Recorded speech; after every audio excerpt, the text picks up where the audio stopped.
Gold, trusted gold buyers. మీరు తాకట్టు పెట్టిన బంగారాన్ని విడిపించి ఈ రోజు ఉన్న మార్కెట్ ధరకు కొనబడను.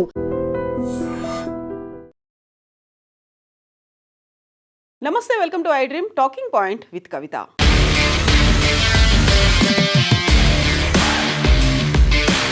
ఆపరేషన్ సింధూర్ సమయంలో భారతదేశం పాకిస్తాన్లో ఉన్నటువంటి ఎయిర్ బేస్లని ధ్వంసం చేయడం మాత్రమే కాకుండా అక్కడ ఉన్నటువంటి ఉగ్రవాద స్థావరాలు ఏవైతే ఉన్నాయో అందులో బంకర్లలో దాచుకొని ఉన్నటువంటి ఆ స్థావరాలను కూడా మన భద్రతా బలగాలు, త్రివిధ దళాలు ధ్వంసం చేశాయి. ఆ తర్వాత మెల్లిమెల్లిగా పాకిస్తాన్ వాటన్నిటినీ రీకన్స్ట్రక్ట్ చేసుకునేటువంటి పనిలో పడింది. కొత్తగా భారతదేశం ధ్వంసం చేసినటువంటి ఎయిర్ బేస్లని పాకిస్తాన్ పునర్నిర్మించుకుంటోంది అనేటువంటి వార్తలు అడపాదడపా వచ్చాయి. దానికి సంబంధించి ఇంటెలిజెన్స్ వద్ద కూడా సమాచారాలు ఉన్నట్టుగా ఆ నిపుణులైతే వెల్లడించారు. డిఫెన్స్ రంగ నిపుణులు పాకిస్తాన్ కొద్ది కాలం వెయిట్ చేసింది, బట్ ఆ తర్వాత మాత్రం వాటిని రీకన్స్ట్రక్ట్ చేసుకుంటోంది అనేటువంటి మాటలు చెప్పినప్పటికీ ప్రస్తుతం మాత్రం శాటిలైట్ ఇమేజెస్ పాకిస్తాన్ తమ ఎయిర్ బేస్లని పునరుద్ధరించుకుంటున్నటువంటి పిక్చర్స్ని క్లియర్గా అందచేస్తున్నాయి. దానికి సంబంధించి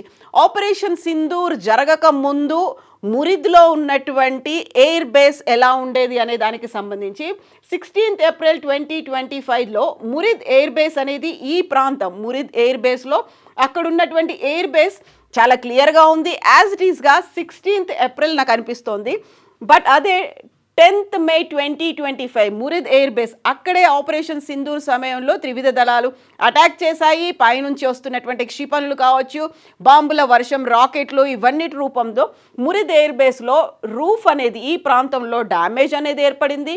ఈ ప్రాంతంలో కూడా లైక్లీ డ్యామేజ్ అనేది ఉపగ్రహ ఛాయాచిత్రాలు వెల్లడించాయి. రూఫ్ సెక్షన్ రూఫ్ సెక్షన్ కుప్పకూలి కింద పడిపోయింది అనే దాంతోపాటుగా అక్కడ ఒక భారీ స్థాయిలో డ్యామేజ్ జరిగింది, రూఫ్లో డ్యామేజ్ జరిగింది అనే పిక్చర్స్ ఉన్నాయి. ఆ తర్వాత అక్కడ ఉన్నటువంటి హ్యాంగర్కి సంబంధించినటువంటి పిక్చర్స్ 10th మే, సో ఏప్రిల్లో కనిపించినటువంటి ఆ ఎయిర్ బేస్ ఒక స్పష్టమైనటువంటి పిక్చర్ కాస్త ఇక్కడ కుప్పకూలిపోయి డ్యామేజ్ అయినటువంటి పిక్చర్ అనేది కనిపించింది.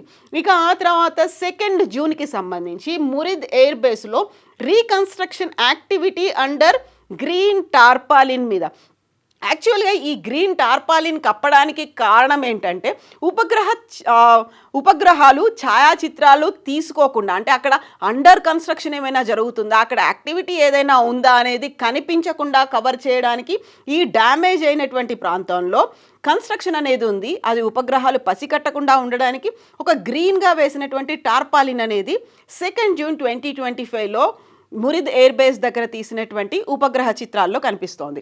At the same time 16th December 2025న మురిద్ ఎయిర్ బేస్లో ఆ గ్రీన్ టార్పాలిన్ ప్రాంతం కాస్త రెడ్ కలర్గా ఎక్స్టెన్షన్ అయింది. సో ఇక్కడ చూసినటువంటి చిత్రానికి దీనికి చూస్తే సో డ్యామేజ్లని మొత్తంగా కవర్ చేసుకుంటోంది అనేటువంటి పిక్చర్స్ని ఉపగ్రహాలు అయితే దాన్ని రిలీజ్ చేశాయి. దీనికి సంబంధించి శాటిలైట్ ఇమేజ్ 2025 వాంటర్ అనేటువంటి ఉపగ్రహ ఛాయాచిత్రాలని వెల్లడించింది. యాక్చువల్గా నూర్ ఖాన్ ఎయిర్ బేస్తో పాటుగా అక్కడ ఉన్నటువంటి 9 ఎయిర్ బేస్లని మేము ధ్వంసం చేశాము అనేది త్రివిధ దళాలు అయితే వెల్లడించాయి. ఉగ్రవాద స్థావరాలు, వైమానిక స్థావరాల మీద ఇండియన్ ఎయిర్ ఫోర్స్ చేసినటువంటి దాడుల్లో అవి తీవ్రంగా ధ్వంసమయ్యాయి. కొన్ని చోట్ల ఉగ్రవాద స్థావరాల్ని ఆ ప్రాంతం నుంచి చాలా దూరం వరకు కూడా వెళ్ళిపోయి అక్కడ బేస్లను ఏర్పాటు చేసుకున్నటువంటి పరిస్థితి కనిపించింది. సో 72 ఉగ్రవాద స్థావరాలు, అందులో 12 బార్డర్ వెంట ఏర్పాటు చేసుకుంటే 60 చాలా దూరమైన ప్రాంతాల్లో వెళ్ళి టెర్రర్ స్థావరాలని కూడా, ఉగ్ర స్థావరాలని ఏర్పాటు చేసుకున్నట్టుగా కూడా మన ఇంటెలిజెన్స్ దగ్గర సమాచారం అయితే ఉంది. సో ఒక పక్కన టెర్రర్ స్థావరాలని, ఉగ్ర స్థావరాలని మళ్ళీ రీకన్స్ట్రక్ట్ చేసుకుంటున్నారు. దాంతోపాటుగా ఎయిర్ బేస్లను కూడా రీకన్స్ట్రక్ట్ చేసుకుంటున్నారు. శిథిలాలని తొలగించి అదే ప్రాంతంలో సరికొత్తమైనటువంటి నిర్మాణాలను చేపడుతున్నారు. సో ఎక్కడ ఈ చుట్టుపక్కల ఉన్నటువంటి ప్రాంతంలో ఆ ప్రాంతాన్ని వదిలి ఇంకో ప్రాంతం దగ్గరికి వెళ్ళి ఎయిర్ బేస్లను నిర్మించుకోవట్లేదు. ఎక్కడైతే ధ్వంసం అయిపోయాయో, ఎక్కడైతే డ్యామేజ్ జరిగిందో వాటిని మళ్ళీ రీకన్స్ట్రక్ట్ చేసుకుంటున్నారు. అది ఉపగ్రహ ఛాయాచిత్రాలకి దొరకకుండా ఉండడానికి టార్పాలిన్లు కూడా కప్పి ఉంచినటువంటి సిచ్యువేషన్ని వాంటర్ ఉపగ్రహ చిత్రాలు అయితే బయటపెట్టాయి. వీటికి సంబంధించి పాక్ ఎయిర్ బేసుల్లో పునర్నిర్మాణం అనేది రావల్పిండిలోని నూర్ ఖాన్ ఎయిర్ బేస్లో కమాండ్ అండ్ కంట్రోల్ సెంటర్లో దెబ్బతిన్నది. అది చదును చేయబడినటువంటి ప్రాంతం అనేది కనిపిస్తుంది. అక్కడ కూడా మళ్ళీ శిథిలాలు ఏవైతే ఉన్నాయో వాటిని తొలగించి మళ్ళీ రీకన్స్ట్రక్ట్ చేయడానికి అక్కడ బేస్ని రెడీ చేసినట్టుగా ఉపగ్రహ ఛాయాచిత్రాలు వెల్లడిస్తున్నాయి.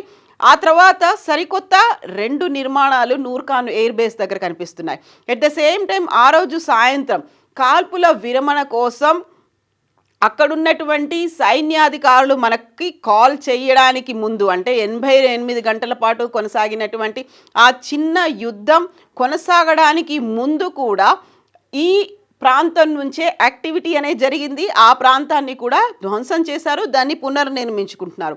దీంతో పాటుగా నూర్ ఖాన్ ఎయిర్ బేస్, సుక్కూర్, మురిద్ ఇలాంటి ఎయిర్ బేస్లన్నింటినీ మళ్ళీ పునర్నిర్మించుకుంటోంది. ఆపరేషన్ సింధూర్లో భాగంగా మే 10న జరిగినటువంటి ఈ అటాక్ల మీద పాక్ గడ్డపై ఇండియన్ ఎయిర్ ఫోర్స్ చేసినటువంటి ఈ దాడులలో మానవరహిత వైమానిక దాడులు కూడా జరిగాయి. అందులో ఈ హ్యాంగర్లో, ఇక్కడ కనిపిస్తున్నటువంటి హ్యాంగర్ మానవరహితంగా ఉండేటువంటి వాటిని ప్రయోగించేటువంటి హ్యాంగర్, ఆ హ్యాంగర్ కూడా ధ్వంసమైంది. ఆ ప్రాంతంలో భారీ ఎత్తున చెట్లు కూడా మొలిచినటువంటి దృశ్యాలు అనేవి కనిపించాయి. సో ఇక్కడ ధ్వంసమైనటువంటి ప్రాంతంలో దాన్ని మళ్ళీ ఇప్పుడు పునర్నిర్మిస్తున్నటువంటి చిత్రాలు అనేవి కనిపిస్తున్నాయి. సో దాడికి గురైనటువంటి ఈ హ్యాంగర్ స్థలం చదును చేసి ఉంది, అక్కడ మళ్ళీ ఒక కన్స్ట్రక్షన్ అనేది కనిపిస్తోంది. సో శిథిలాల కింద ఉన్నటువంటి ప్రమాదకర పదార్థాలని తొలగించారు. ఆ తర్వాత అక్కడ ఉన్నటువంటి ప్రక్రియని జియో సైంటిస్టులు కూడా ఐడెంటిఫై చేస్తున్నారు, వాటిని ప్రాపర్గా అనలైజ్ కూడా చేస్తున్నటువంటి పరిస్థితి. సో పాకిస్తాన్ రాజధాని ఇస్లామాబాద్కు 10 కిలోమీటర్ల దూరంలోనే ఉన్నటువంటి రావల్పిండిలో ఉన్న Noor Khan air base command and control centre లక్ష్యంగా భారతదేశం ఆపరేషన్ సింధూర్ని చేపట్టింది. గతంలో సర్జికల్ స్ట్రైక్స్ చేస్తే ఈసారి ఆపరేషన్ సింధూర్ ప్రెసిషన్ స్ట్రైక్స్ చేసింది, ఖచ్చితత్వంతో కూడినటువంటి స్ట్రైక్స్ని చేసింది. చాలా టార్గెట్ కూడా ప్రెసిషన్తో ఉన్నటువంటి టార్గెట్స్ చేసింది. అందువల్లే ఎయిర్ బేస్లు అనేవి ధ్వంసం అయ్యాయి అనేది. ఈ నేపథ్యంలోనే కొత్తగా ఉన్నటువంటి ఈ 2 నిర్మాణాలు 20 × 25 మీటర్స్ దాంతో కనిపిస్తున్నటువంటి నిర్మాణాలు అనేవి సరిగ్గా ఉన్నాయి. పాత పునాదిలోనే కొత్త నిర్మాణాలు ఉన్నప్పటికీ అందులో మార్పులు కూడా ఉన్నాయి అనేది. సో వీటికి సంబంధించినటువంటి స్థావరాల మీద అటాక్ చేయడం, ఎట్ ద సేమ్ టైం మే 7వ తేదీన పాకిస్తాన్ భూభాగంలో ఉన్నటువంటి జైషే మహమ్మద్, లష్కరే తోయిబా స్థావరాలపై భారత్ దాడులు చేసింది. అక్కడ ఈ ప్రెసిషన్ స్ట్రైక్స్ అనేవి ఆపరేషన్ సింధూర్ అనేది స్టార్ట్ అయింది. మే 8వ తేదీన పాకిస్తాన్ డ్రోన్లని ప్రయోగించింది, పాకిస్తాన్ కూడా అటాక్ చేసింది. బట్ మన రక్షణ వ్యవస్థ, మన వైమానిక దళాలు దాన్ని సమర్థవంతంగా తిప్పికొట్టినటువంటి పరిస్థితి. సో ఈ నేపథ్యంలోనే సరికొత్తగా వస్తున్నటువంటి ఈ నూర్ ఖాన్ ఎయిర్ బేస్ లేకుంటే మురిద్ ఎయిర్ బేస్, వీటన్నిటికీ సంబంధించి పాకిస్తాన్ ప్రభుత్వం కూడా రెడీగా ఉంది అనేటువంటి సంకేతాలని ఇచ్చింది అనేటువంటి మాట ఇప్పుడు వినిపిస్తోంది. సో ఒక పక్కన ఇప్పుడు శీతాకాలం పీక్ స్టేజ్ కావడంతో మంచు విపరీతంగా కురుస్తుంది కాబట్టి ఎక్కడైతే కొంచెం గ్యాపులు ఉన్నాయో భద్రతాపరంగా కొద్దిగా వల్నరబుల్గా ఉన్నటువంటి ప్రాంతాలు ఏవైతే ఉన్నాయో వాటిని టార్గెట్ చేసుకునే 3 రకాలుగా స్మగ్లింగ్ అనేది జరుగుతుంది అనేటువంటి వాదనని డిఫెన్స్ కూడా వినిపిస్తోంది. అందులోనూ పర్టికులర్గా మారణాయుధాల సరఫరా చేస్తున్నారు, ఆ తర్వాత డ్రగ్స్ సరఫరా అవుతుంది. ఎట్ ద సేమ్ టైం అక్కడి నుంచి టెర్రరిస్టులను కూడా లోపలికి చొరబాటు చేసేటువంటి ప్రయత్నాలు జరుగుతున్నాయి అనేది ఈ పీక్ స్టేజ్ కాబట్టి బార్డర్ వెంట ఇలాంటి ప్రయత్నాలు జరుగుతున్నాయి. ఆల్రెడీ లోపల POK లోపల ఉన్నటువంటి ప్రాంతాల్లో స్లీపర్ సెల్స్ని యాక్టివేట్ చేస్తున్నారు అనేటువంటి మాట. At the same time Jaish Mohammed కూడా పాకిస్తాన్లో 500 రూపాయలు చెల్లిస్తే చాలు మహిళలకు కూడా 5,000 మందిని ఒక స్లీపర్ సెల్స్గా వాళ్ళని వాలంటీర్స్గా తయారు చేసుకుంది. గతంలో మహిళలంటే ఒక చులకన భావం లేకుంటే వివక్ష కనిపించినటువంటి ఈ ఉగ్ర సంస్థలు కూడా మహిళల్ని యాక్టివ్ రోల్ ప్లే చేసేలాగా వారికి వీకెండ్లో ఆన్లైన్ కోర్సులను కూడా చేయించి 5,000 మంది మహిళల్ని, అందులోనూ జైషే మహమ్మద్కి సంబంధించి మహిళా విభాగాన్ని కూడా ఏర్పాటు చేయడం అనేది.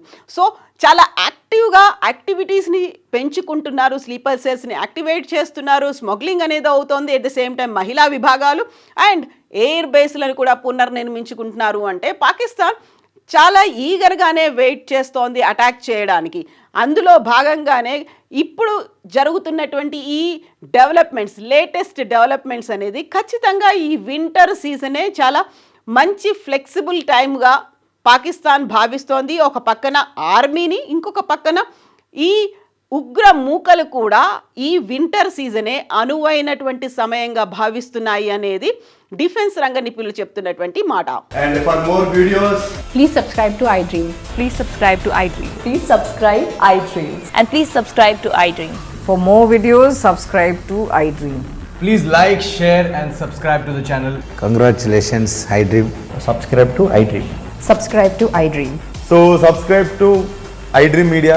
iDream ki iDream team andarki huge congratulations. Please subscribe iDream Media. Please subscribe to iDream. Subscribe iDream. Please subscribe to iDream. iDream అంటే నా కళల ఛానల్ను సబ్స్క్రైబ్ చేసుకున్న నోరు తిరుగుతలేదు, మీరైతే గంట గుర్తు కొట్టండి. For more such videos, please subscribe to iDream. Subscribe to iDream. Please subscribe to iDream. Please subscribe iDream Media. Please do subscribe to iDream. Please subscribe to iDream Media. For best entertainment and information, please subscribe iDream. And don't forget to subscribe to iDream.